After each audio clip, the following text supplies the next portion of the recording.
দুনিয়ার মুসলিম ইসলামের শত্রুরা হুঁশিয়ার সাবধান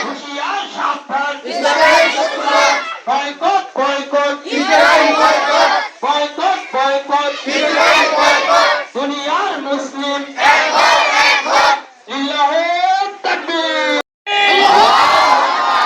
আসসালামু আলাইকুম ওয়া রাহমাতুল্লাহি ওয়া বারাকাতুহু। আপনাদের সামনে দাঁড়াইছি, আপনারা সবাই জানেন ইসরায়েল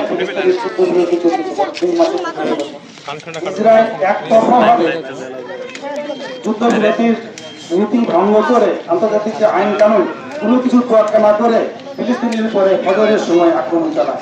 যে সময় আমরা সেহরি দিয়ে নামাজ পড়তাম, ফজরের নামাজ পড়তাম, সেই সময় ইসরায়েল নির্মমভাবে ফিলিস্তিনিদের উপর আক্রমণ চালায়, বিমান হামলা এবং স্থল বাহিনীর হামলা।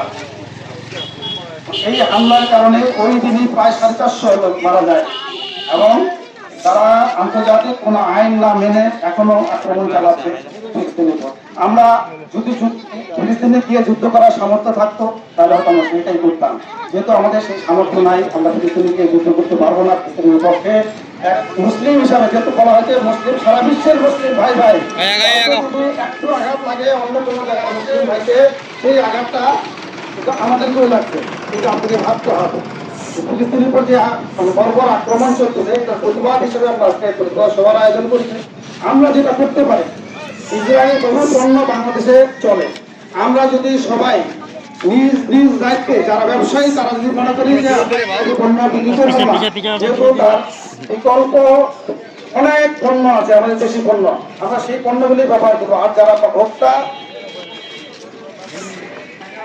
আমার ভক্তদের প্রতি অনুরোধ থাকবে আমরা কোনো ইসরায়েলি পণ্য কিনবো না, কারণ এই টাকা দিয়ে আপনি কিন্তু প্রকারান্তরে ইসরায়েলি পণ্য যদি কেনেন তাহলে আপনি মুসলিম হত্যায় শরীক হচ্ছেন। এই টাকা দিয়ে কিন্তু তারা অস্ত্র কিনতেছে, তাদের পণ্য বিক্রি করে সেই পণ্যের লভ্যাংশ দিয়ে তারা অস্ত্র কিনতেছে, সেই অস্ত্র কিন্তু মুসলমানদের বিরুদ্ধে ব্যবহার করতেছে। একেবারে ছোট ছোট শিশু, নারী, কোনো ভাব বিচার নাই, সবারই প্রতি তারা বম ব্লাস্ট করতেছে এবং প্রতিদিনই হত্যা করতেছে। অসংখ্য শিশু মানে আজ পঙ্গু হয়ে আছে, কারো বাপ নাই, কারো মা নাই, কারো ভাই নাই, এই অবস্থায় তারা পড়েছে, তাদের খাদ্য নাই।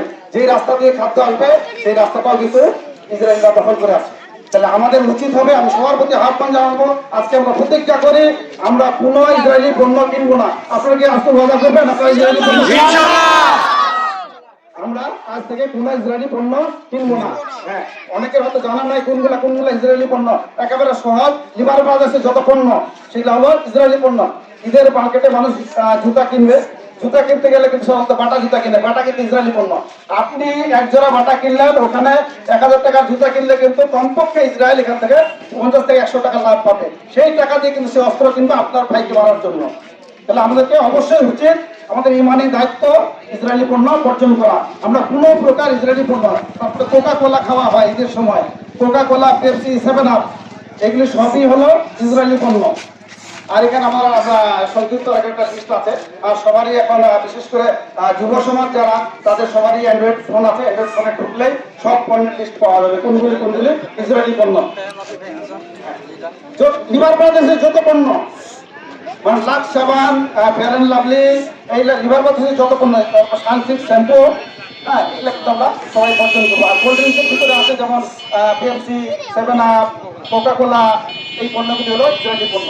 আমার সবার প্রতি আহ্বান থাকবে আমরা ইসরায়েলি পণ্য যদি আমরা বর্জন করতে পারি, সারা বিশ্বের মুসলিমরা যদি বর্জন করতে পারি, কেউ করলো কি করলো না, আমরা রশিয়াবাসী যেহেতু এটা আমাদের 100% মুসলিম মানে গ্রাম, আমরা অন্তত বর্জন করি।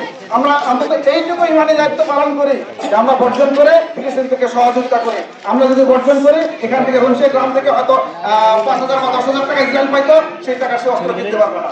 এবং দেশি একটা কোম্পানি কিন্তু আপনার চালু হবে, দেশে কর্মসংস্থান হবে। আমার সবার প্রতি আহ্বান জানিয়ে আমার কথা এখানে শেষ করতেছি। আসসালামু আলাইকুম।